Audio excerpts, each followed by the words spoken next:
E existem produtos que são para todas as peles, existem produtos que são de pele para pele.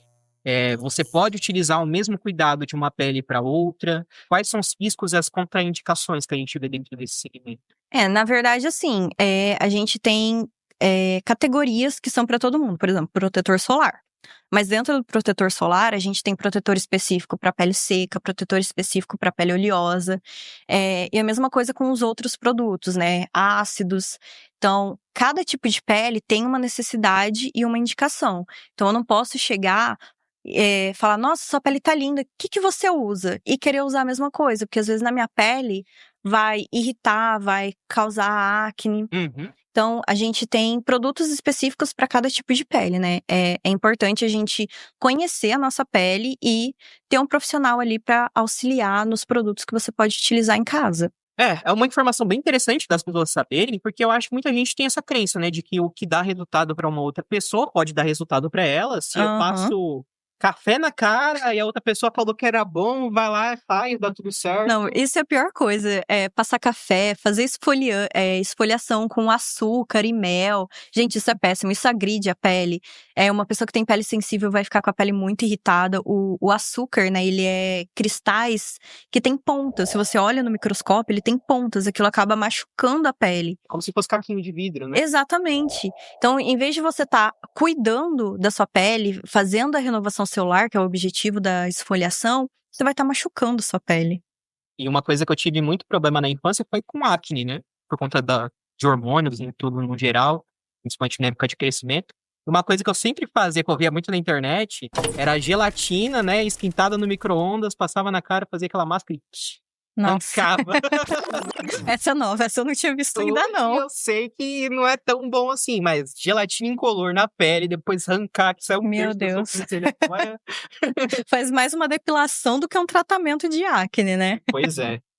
É, E uma outra coisa também interessante, eu acho, inclusive, até pra gente não morrer nesse assunto, é sobre o protetor solar no geral. Como que eu vou saber escolher o melhor protetor para mim? Porque a gente sabe que tem fator 50, fator 70, fator 60. Existe algum tipo de informação que a gente consegue ter sobre qual vai ser o melhor protetor solar para mim? com certeza. A pessoa, quanto mais branca for a pele, maior a necessidade de um fator alto de proteção, né? Porque o pigmento, a melanina, que dá a cor à nossa pele, é uma proteção. Então, pessoas de peles negras não precisam de um fator de proteção tão alto. Mas o que significa aquele fator 30, 50, 70 que a gente vê, né? É o tempo que você consegue ficar exposto ao sol sem sofrer uma queimadura. Então, por exemplo, se eu vou no sol sem protetor solar, eu levo 15 minutos para me queimar. Se eu passar um protetor 30, quer dizer que eu vou conseguir ficar 30 vezes o tempo exposta no sol sem me queimar. 50 vezes mais, né? Então, assim, nada contra uma pessoa de pele super branca querer passar um protetor 30, desde que ela reaplique com uma frequência maior do que uma pessoa que usa um protetor 70, 80, 90. A gente precisa também entender qual é o tipo de pele. Se a sua pele for muito seca e você passar um protetor matificante ou específico para pele oleosa, sua pele vai craquelar. Então a gente precisa muito conhecer a nossa pele para conseguir entender qual o melhor produto.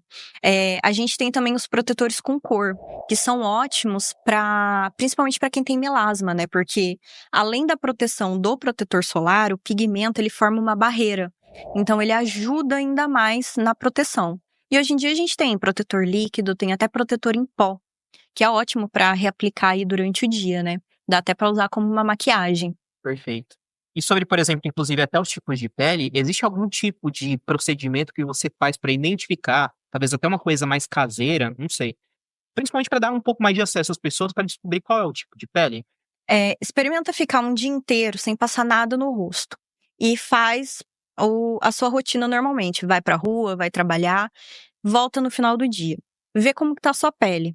Ela tá normal, macia, sem grandes oleosidades aparentes, você tem uma pele normal. Se ela tá repuxando, tá muito desidratada, você já tem uma pele mais seca. Se você tá com a pele apresentando oleosidade somente no centro, é uma pele mista, que a gente tem a oleosidade aqui na zona T, né?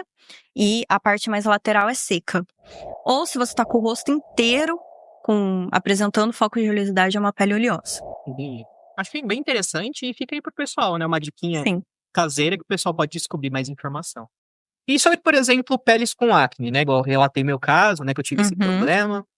Como que é para poder lidar com esse tipo de segmento, né? Eu sei que existem alguns produtos, né? Tipo o Roacutan, que muita gente costuma consumir, mas precisa de uma prescrição médica, não sei, para começar esse tratamento, uma condição também clínica, né? Inclusive um padrão ali de vida a ser seguido quando tá com esse medicamento. Mas quais são os cuidados também que a pessoa pode tomar para lidar com esse tipo de cenário? A acne é um pouco complicada porque a gente tem que entender o que tá causando essa acne. Se é hormônio, se é alimentação, se é alguma disfunção de glândula. Depende muito da idade da pessoa também. Então, uma pessoa adolescente, é esperado que ela tenha uma acne ou outra, né? Mas se é aquelas acnes císticas que são muito doloridas e a pessoa tem muito, a gente sabe que é questão hormonal, mas não tem como a gente mudar, porque isso é da idade. Então, a gente pode entrar com tratamentos como o Roacutan, mas isso é tratamento feito com o médico. Já foge da nossa parte, que a nossa parte é somente estética.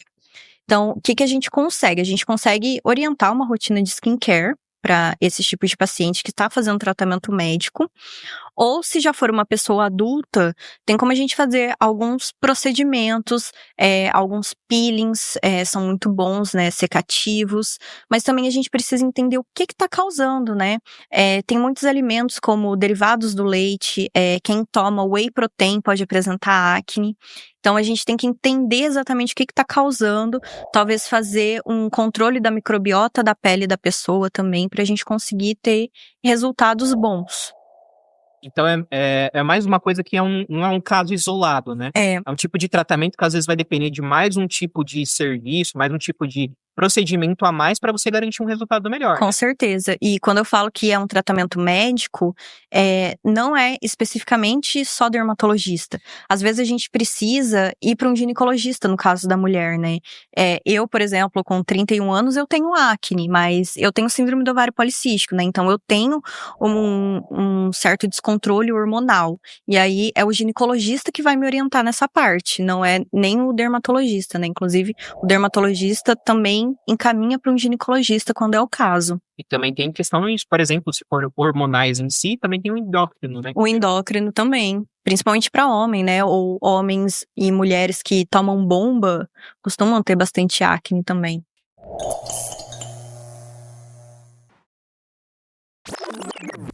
Uma produção Estúdio Iridium.